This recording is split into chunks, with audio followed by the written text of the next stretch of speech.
이렇게 또 한 주간 새롭게 맞이하면서 또 여러분 얼굴을 뵙고 같이 예배하는 이 대면 예배에 축복하심을 감사하고, 또 영상으로나마 또 집안에 드리는 또 예배 외에도 하나님 은혜와 축복이 동일하게 역사할 줄로 믿습니다. 저는 오늘 함께 봉독한 말씀이 아브라함에 대한 얘기인데, 가나안을 향한 새로운 출발이라, 이런 제목으로 함께 은혜를 나누는 시간 되기를 바랍니다. 어, 아브라함의 본토는 바로 어디냐? 지금으로 말하면 메소포타미아, 그의 갈대아 우르라는 지역입니다. 지금으로 말하면 이라크 수도인 바그다드 밑에 남동쪽으로 떨어져 있는 바로 비옥한 땅이 이 아브라함이 바로 태어난 땅이에요. 당시에 이 갈대아 우르는 어떤 곳이냐면 고대 문화의 중심지고 교육의 도시고, 그리고 상업의 도시고, 많은 이방 종교들이 함께 모여 있는 집결지였다고 이렇게 역사가들은 기록하고 있습니다. 여기에 아브라함의 부친이 바로 데라라는 사람인데, 이 데라는 이방신을 섬겨 살면서 우상을 깎아서 비석을 만드는 그런 일을 했던 사람이 바로 데라예요. 이 데라라는 사람은 아들 셋을 낳았는데, 첫 아들이 아브라함의 아들이고, 둘째 아들이 나홀이라는 아들이고, 셋째 아들이 하란이라는 아들을 낳습니다. 그런데 이 하란은 결혼해서 아들을 얻었는데, 누구냐? 바로 우리가 아는 롯이라는 아들을 얻어요. 그러니까 아브라함과는 큰아버지 이빨 되는 거죠. 그래서 데라라는 사람이 이 나홀이라는 아들은 이 땅에 놔두고, 그리고 장남인 자녀가 없는 아브라함과 그 아브라함의 조카였던, 그러니까 세 번째 아들의 아들인 손자 롯을 데리고 어디로 옵니까? 지역이 명이지만은 이름이 비슷한데 하란이라는 지역으로 이주를 합니다. 여기서 무슨 일 하냐? 또 우상을 깎는 일도 하고 유목도 하고 여러 가지 그 일을 하는 사람이 바로 데라였어요. 그래서 부유하고 넉넉한 사람이 데라였습니다.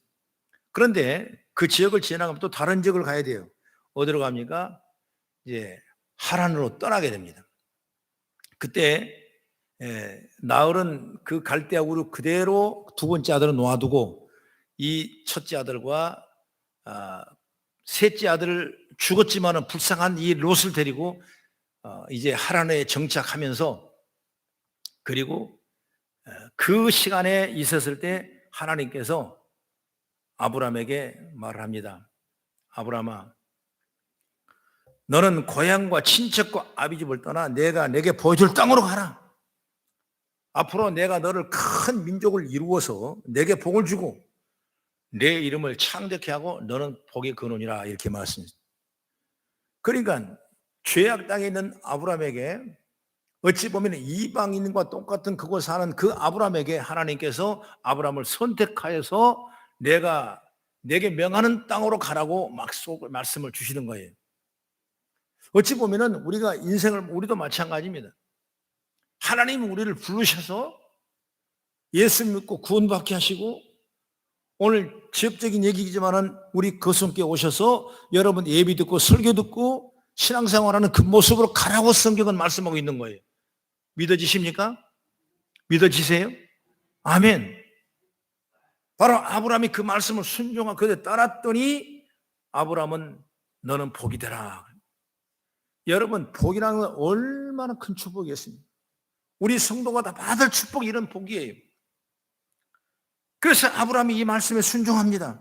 그때 나이가 뭐냐면 여러분 잘 알지만은 75세 이 말씀을 순종하고 따라갑니다. 그 나이에 노년임에도 불구하고 아브라함은 새로운 인생을 향해서 새 출발합니다. 그리고 그 걸음은 하나님의 약속대로 복이 됐어요. 아브라함은 복의 근원이 되었고, 이것이 선택받은 민족 이스라엘 역사의 시작인 줄 믿으시기 바랍니다. 오늘 여러분 이렇게 가나안을 향해 힘차고 새롭게 출발하는 이 아브라함의 모습을 살펴보고 있는 것입니다. 우리 역시 마찬가지입니다. 오늘 코로나로 인한 엄청난 어려움을 당하고 예배를 멀리하게 되고 신앙을 떠나고 내 안에 예수님이 있지만 가까이 있지 못하는 그런 어려운 과정을 통해서 이제 우리는 그걸 벗어버리고 새로운 출발할 수 있는 그런 말씀의 적용이 오늘 설교 전문을 통해서 저 여러분 일어나기를 주의 이름으로 축원합니다. 그럼 첫째로 뭐냐면 아브라함의 새 출발은 바로 믿음의 출발이었다. 믿음의 출발이었다. 1절의 말씀 보면 여호와께서 아브라함에게 이르시되 너는 너의 고향과 친척과 아버지 집을 떠나 내가 내게 보여줄 땅으로 가라 그랬습니다. 아브라함의 고향을 떠나라고 하는 하나님의 말씀을 들었어요. 그때 아브라함은 그 말씀을 따라 지체하지 않았어요. 어찌 보면은 여건상으로 고민하고 머뭇거릴 수도 있었겠지만 그러지 않았습니다. 말씀대로 즉시 길을 따라갔어요. 그래서 오늘 본문의 바로 밑에 줄에 4절의 말씀을 한번 봅니다. 시작. 이에 아브라함이 여호와의 말씀을 따라갔고 롯도 그와 함께 갔으며 아브라함이 하란을 떠날 때 그 나이 75세였더라. 이런 말씀이 분명히 기록하고 있어요. 그러면 이 말씀을 신약 성경 히브리서는 어떻게 말씀을 조정하고 있냐면 히브리 11장 8절의 말씀 보니까 시작. 믿음으로 아브라함은 부르심을 받을 때에 순종하여 장래 유업으로 받을 땅에 나아갈새 갈 바를 알지 못하고 나아가다 그랬습니다. 아브라함이 가는 길은 정처 없는 길이었습니다. 나그네 길이었어요. 어디로 가야 하는지 모르는 길이었습니다. 갈 바를 알지 못하고 나가는 출발입니다. 여러분, 사람이 자기 고향과 아버지와 집을 버리고 떠난다는 것은 여러분 큰 모험이 아닐 수가 없어요. 그러나 쉽지 않는 결단입니다. 이 결단이 아브라함이 받을 복을 받은 거예요. 그 믿음이 하나님은 그 아브라함을 칭찬하는 거예요. 그래서 우리가 믿음의 출발이 항상 있어야 돼요. 저 여러분의 축복은 어디서 시작하냐? 믿음의 출발부터 시작한 줄 믿으시기 바랍니다. 아브라함 바로 이전에 어떤 사람이 나오냐? 노아라는 사람이 나오는데 노아는 믿음의 가정이었어요. 그래서 그 가정은 다 구원받았어요. 하나님께서 노아에게 그 말씀을 그대로 순종했어요. 이런 사이즈, 이런 길이, 이런 높이로 방주를 지어라. 그래야면 홍수가 날 때 비가 억수로 내릴 텐데 그때 방주에 들어가면 다 살릴 것이야 약속을 줬어요. 그 약속의 말씀을 믿기가 너무나 어려운 거예요. 왜 그러냐면 그때 당시에는 비란 게 구경을 못했습니다. 비가 없었어요. 성경에 비가 나왔다는 얘기가 없어요. 그냥 물이었고 그냥 이슬로 먹고 살았던 거예요. 그런데 비가 최초로 내릴 때가 뭐냐? 바로 방주를 다 짓고 나니까 그때 40일 동안 억수같이 비가 내려가지고 150일을 지면에 가득 찼던 역사가 일어나는 거예요. 그때 그 들어가는 거가 사는 거예요. 500세 그 아이들을 낳고 셈과 하벳과 가인을 낳죠. 야벳을 낳죠. 그런데 그 세 아들을 낳을 때가 500세예요. 그 방주 들어갈 때가 언제냐? 600세예요. 그러니까 100년 좀 못 미쳐서 그 방주를 지은 거예요. 어려운 일이죠, 어려운 일. 기계가 있고 연장이 있고 뭔가 충분한 과학적인 근거가 있다면 질 수가 있겠지만은 그 당시에 여러분 얼마 어렵고 그 100여 년을 이러면 그 방주를 지은 거예요. 여러분 그 시간을 지키기가 쉬운 일이 아니에요. 그러나 그때마다 하나님의 말씀을 듣고 순종하는 그 믿음의 출발이 결국 노아의 방주를 이루게 되고 인류 역사가 되기 시작한 줄 믿으시기 바랍니다. 오늘 사건의 배경을 보면 바벨탑 사건 이후에 사람들은 각기 자기들의 우상을 만들어 섬겼습니다. 아버지 데라 역시 마찬가지로 우상을 만들어 파는 사람이었어요. 그 속에 하나님은 아브라함을 불러낸 것입니다. 너는 이곳을 떠나라. 우상을 떠나라. 아버지 집을 떠나라. 그 말씀 들었을 때 아브라함은 순종했습니다. 그것 때문에 아브라함의 직업이 바뀌었어요. 그때부터 우상을 따르는 그 직업이 아니라 유목민 생활을 하는 직업이 바뀌는 것입니다. 나무를 깎고 돌을 깎아 비석을 만드는 사람이 아니라 소와 양을 몰고 들판을 돌아다니게 됐습니다. 여러분, 그걸로 끝나는 것이 아니라 더 중요한 건 뭐냐면 그는 신앙이 바뀌게 됐습니다. 우상 숭배자가 여호와를 믿는 신앙으로 바뀌어진 줄 믿으시기 바랍니다. 이웃이 바뀌고 만나는 사람이 달라지는 거예요. 여러분, 이것이 저는 신앙의 축복이라고 생각해요. 여러분, 믿음의 출발은 너무나 중요한 거예요. 만나는 사람이 바뀌어줘야 돼요. 할렐루야. 신앙이 바뀌어줘야 돼요. 이웃이 바뀌어져야 돼요. 믿음으로 살면서 옛날 잘못된 이웃, 우상을 섬기는 사람들, 여러분, 이런 사람과 끈이 교제가 있다면 그 사람은 절대로 신앙에 성장할 수가 없어요. 옛날 어른들 말도 여러분, 친구 보면 너를 본다고 그랬어요. 내 친구가 얼마나 중요한지 몰라요. 여러분, 믿음의 친구를 상기기를 바랍니다. 신앙의 새로운 출발선에 여러분 서기를 간절히 바랍니다.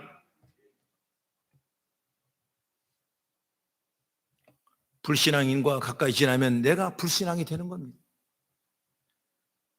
불평불만이 가득한 사람과 지나면 내 자신도 불평불만스러워지는 거예요. 여러분, 이렇게 해서 놓치는 복이 얼마나 많은지 몰라요. 여러분, 오직 우리는 여호와 하나님의 말씀, 그 말씀을 듣고 날마다 믿음의 출발선에서 출발하는 믿음의 역사에 있기를 간절히 바랍니다.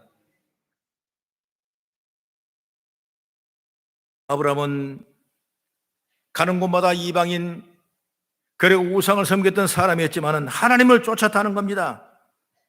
하나님 말씀 믿은 거예요. 하나님께서 가라 하니까 갔습니다. 한 발, 두 발 모든 걸음을 하나님께 맡기고 앞으로 나갔습니다. 정확히 어디로 갈지 모르지만 인도하신 대로 따라갔고 성경 그것을 믿음이라고 말씀했어요. 여러분, 믿음으로 사십시오.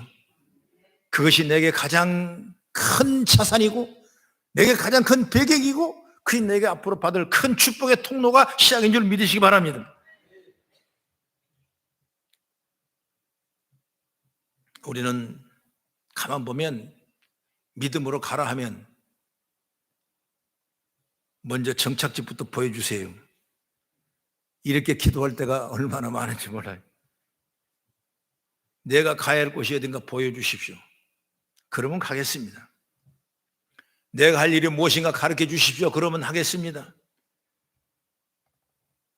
그러나 여러분, 믿음은 먼저 가는 것이요, 먼저 시작하는 것이 믿음입니다. 돈 벌면 내가 믿음으로 살게요. 내가 건강하면 할게요. 내가 시간이 있으면 할게요.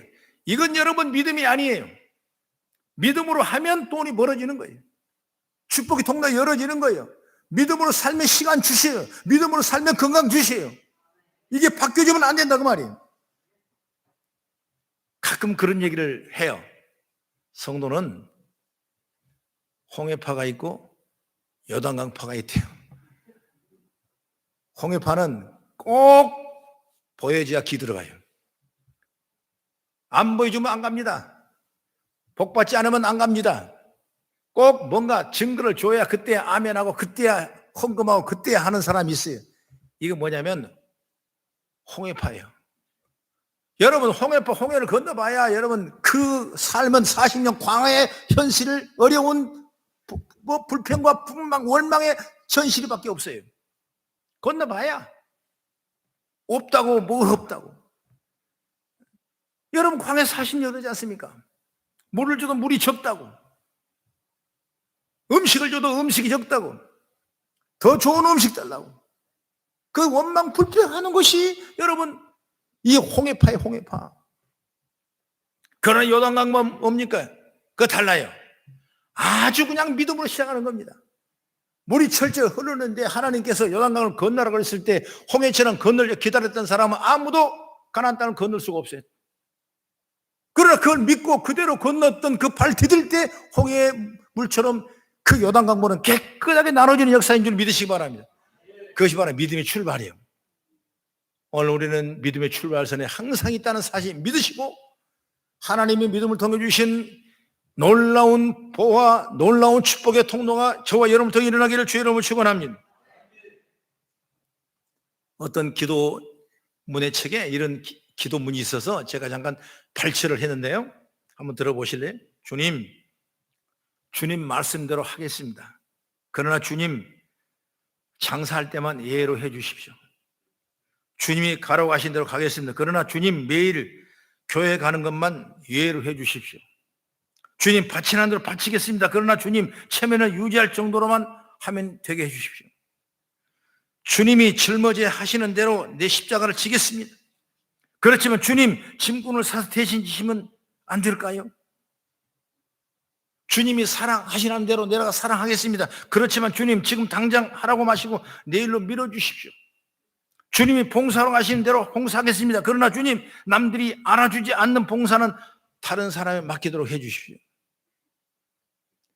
재미있는 기도 제목이라고 보는데 저는 그릇된 신앙을 깨우치기 위한 글이라고 생각합니다.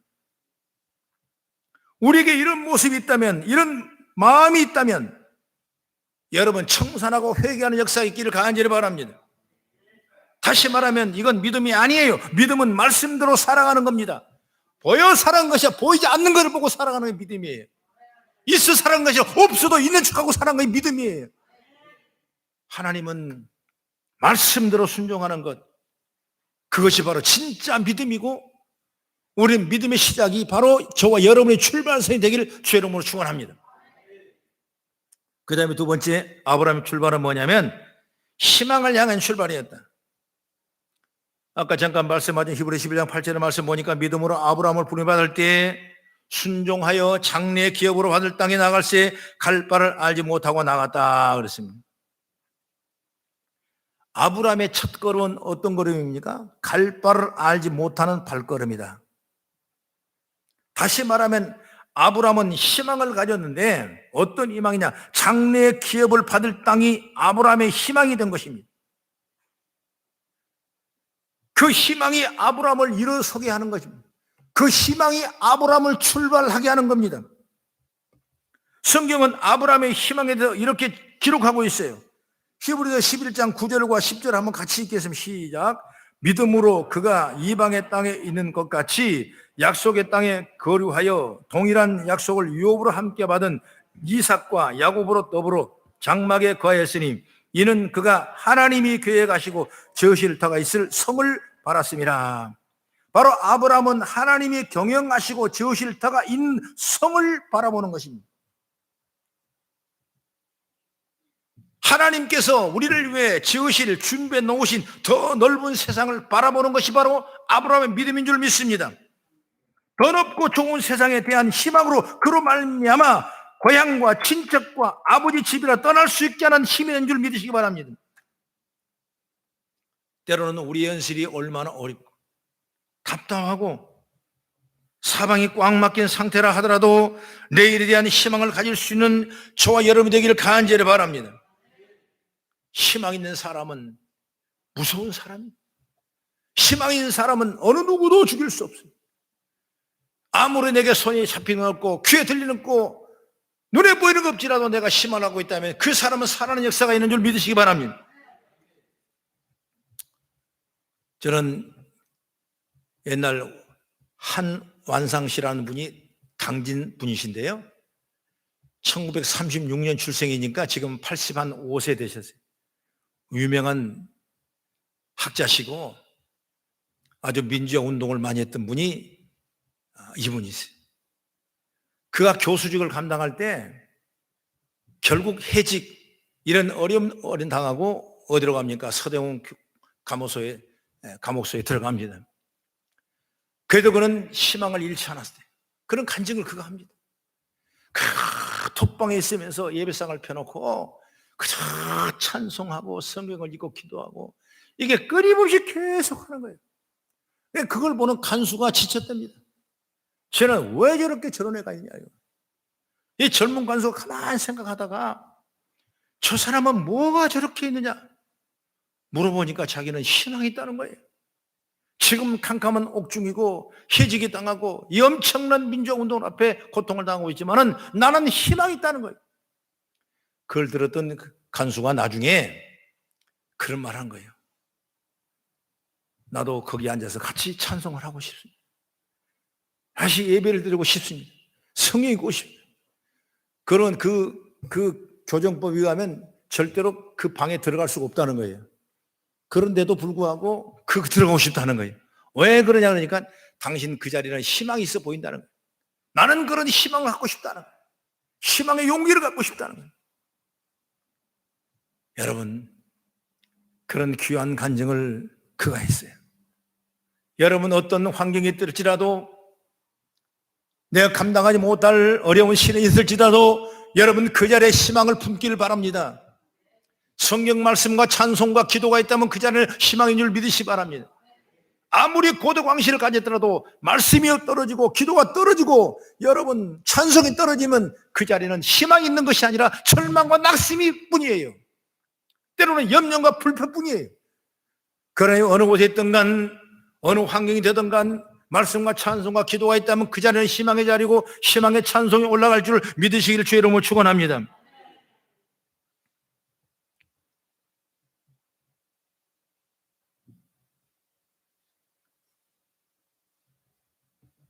사랑하는 우리 성도 여러분, 바울과 실라를 여러분 잘 기억할 겁니다. 그런 복음을 전하다가 억울한 누명을 쓰고 결국 빌립보 감옥에 갇힙니다. 감옥 깊은 곳에 갇혔어요.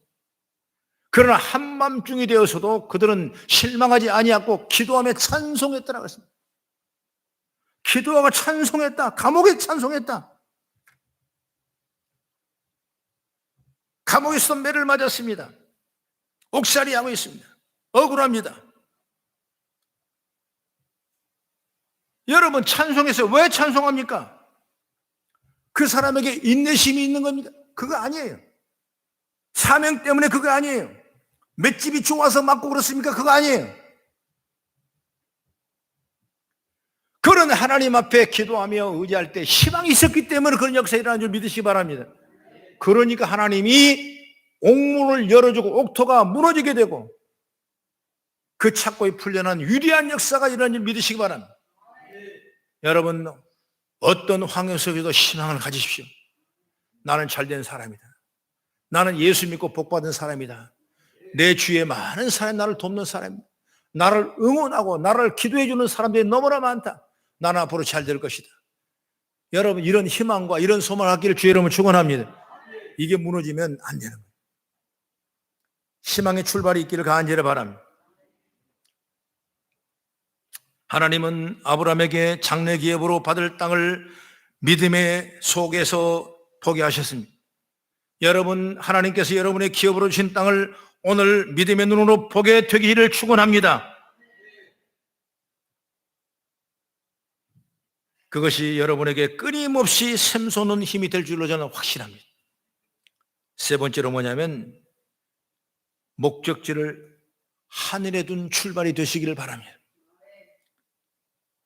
아브라함이 궁극적으로 가고자 했던 목적지는 한낱 이 세상이 아니에요. 그 말씀의 증거를 히브리서 11장 16절에 분명하게 말씀합니다. 시작. 그들이 이제는 더 나은 본향을 사모하니 곧 하늘에 있는 것이라. 그러므로 하나님이 그들의 하나님이라 일컬음을 받으심을 부끄러워하지 아니하시고 그들을 위하여 한 성을 예비하셨느니라. 이 말씀을 그대로 지극해보면 세상의 목적을 두지 않았어요. 그렇게 하란에 거하든지 가나안에 살든지 애굽으로 내려가든지 상관하지 않았습니다. 그 목적지는 바로 하늘나라였습니다. 그 목적지가 있었기 때문에 아브라함은 하나님이 가라고 하면 아무 곳이라도 갈 수가 있었던 것이 사실인 것입니다. 여러분 인생을 보면 솔로몬은 잠언서에 그런 말씀, 전도서에 그런 말씀, 인생은 다 헛되는 것이라고 그랬어요. 지나가 보면 남은 것이 아무도 없어요. 내가 그 명예를 그렇게 쌓아놔도, 부를 쌓아놔도, 여러분 수많은 걸 쌓았다 할지라도 여러분 내 인생의 마지막 종말은 아무것도 없어요. 그저 오늘 소망을 가지고 믿음으로 살아가는 저 여러분이 최고인 줄 믿으시기 바랍니다.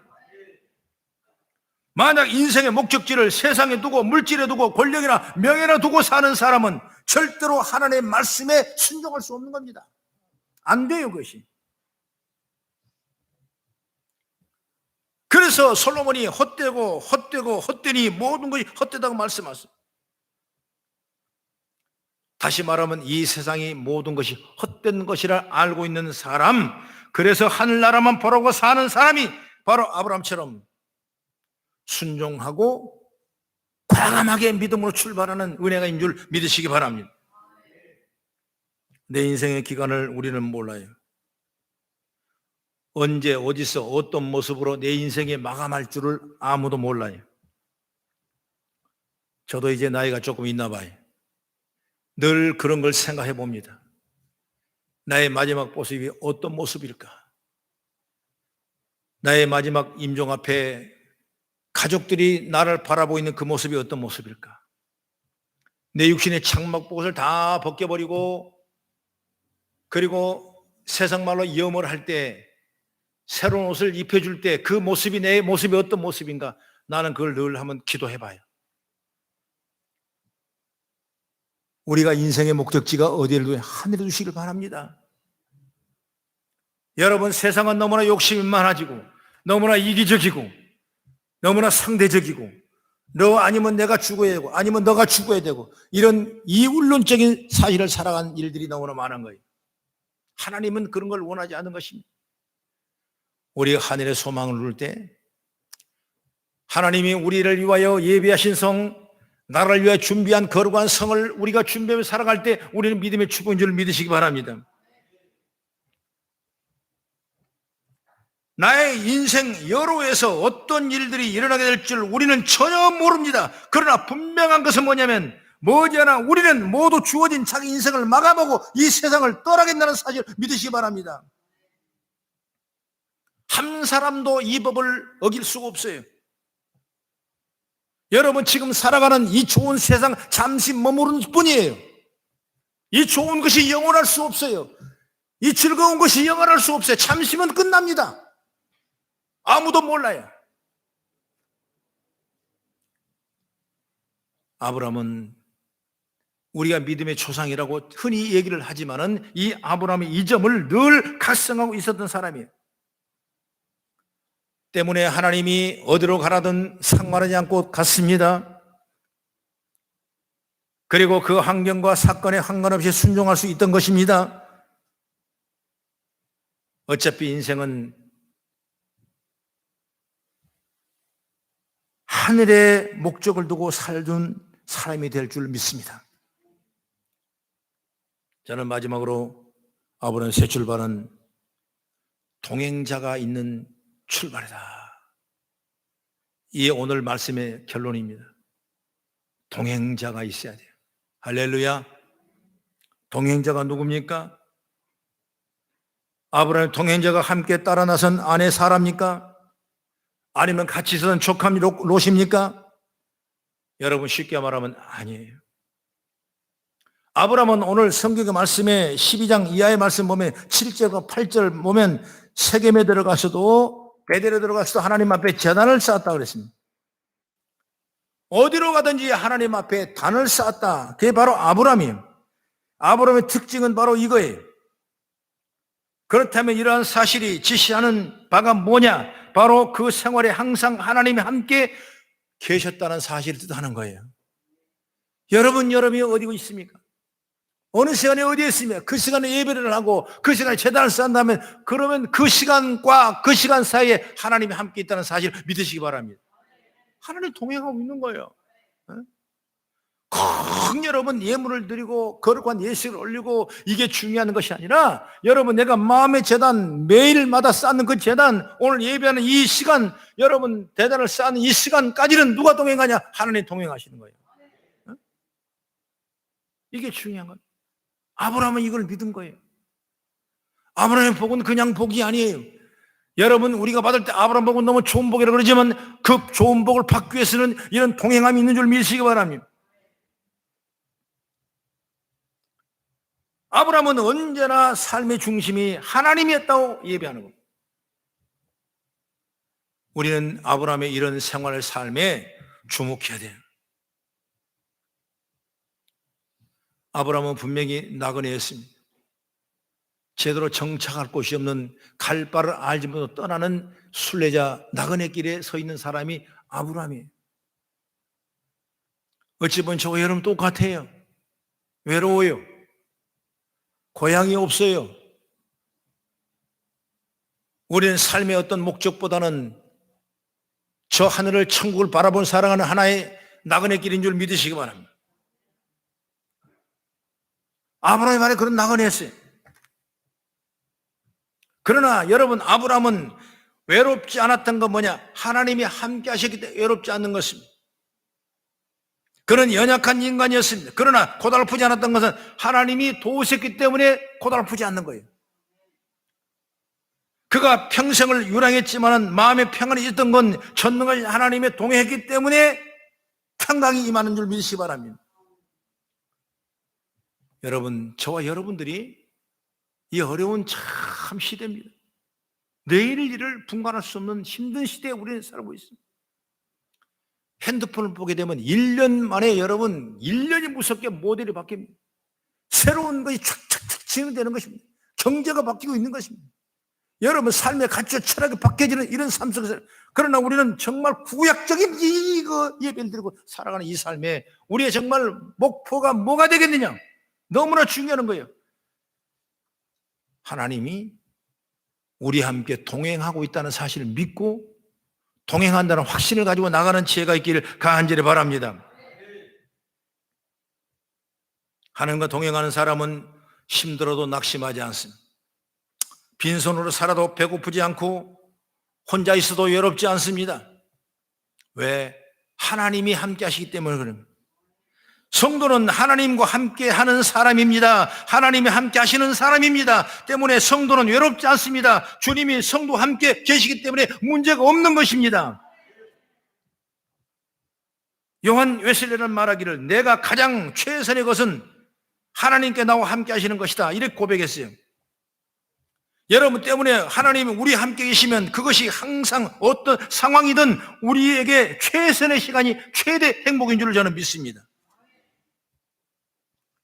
주님은 지금도 우리의 눈에는 보이지 않지만 눈에 보이는 것도 이상 확실하게 우리의 식탁에 앉아주시고 우리의 침상에도 같이 누워 계시고, 이것을 우리가 엠마로 가는 두 제자처럼 아직 보지 못할 뿐이지 영의 눈이 열리면 시간과 분초마다 주님이 내 옆에 있는 줄 믿으시기 바랍니다. 성경은 말씀합니다. 여호수아 1장 9절에 아까 묵도시를 했습니다. 내가 내게 명한 것이 아니냐? 마음을 강하게 하고 담대히 하라. 두려워하며 놀라지 말라. 내가 어디로 가든지 하나님 여호와가 너와 함께 하시니라 하시느니라. 할렐루야. 오늘 이 메시지 말씀을 우리가 잘 받고 내일을 향한 새로운 출발이 믿음으로 세워져 역사가 있기를 주의 이름으로 축원합니다.